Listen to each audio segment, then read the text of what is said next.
స్వచ్ఛందంగా మీరే వచ్చి ఇంతమంది ఇక్కడ వచ్చి జనసేన పార్టీకి మన జనసేన పార్టీకి మద్దతు పలికినందుకు మీ అందరికీ హృదయపూర్వక ధన్యవాదాలు. కదరబట్లు వేసుకున్నామంటే చాలా పెరిగి అయిపోయిందంటున్నారు.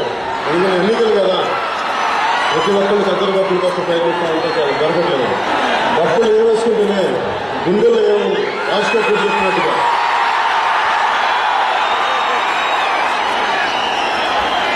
సముద్రం చూసినప్పుడు నాకు ఒక కవి అన్న మాటలు గుర్తు వచ్చినాయి.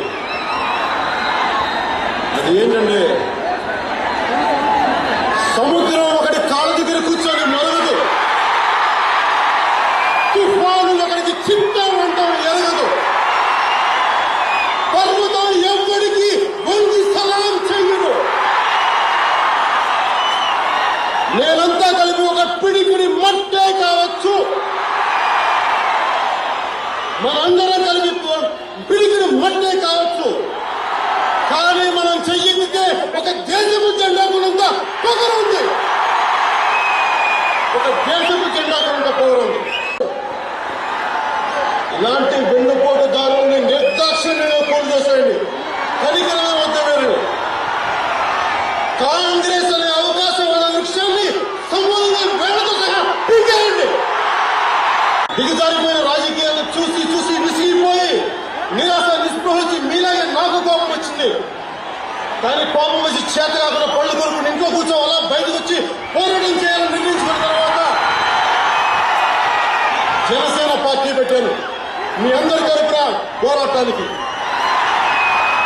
ఈ జనసేన పార్టీ సిద్ధాంతాన్ని మన జాతికి, మన భారతదేశానికి మీ అందరికీ పేరు పేరున అంకితం ఇస్తున్నాను.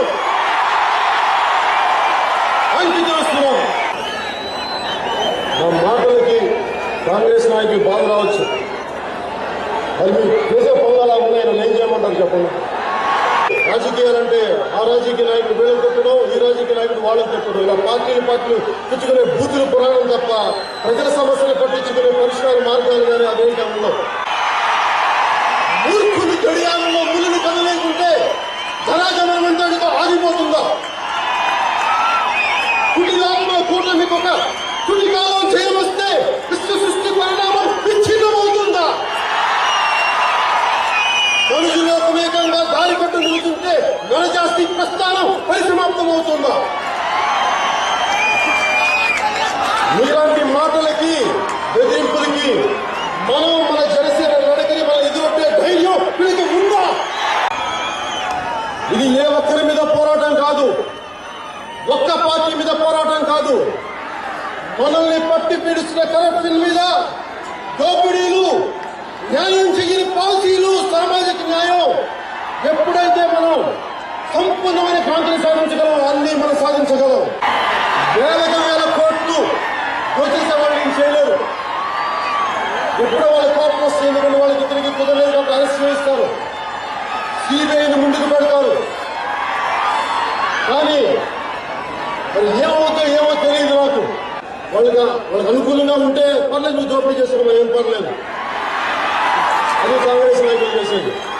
వాళ్ళకి అనుకూలంగా లేకపోతే ఇష్టారాజ్యంగా కేసులు పెట్టి ఏం చేస్తారు, మళ్ళీ వాళ్ళకి అనుకూలంగా అయ్యారా మళ్ళీ వదిలేస్తారు.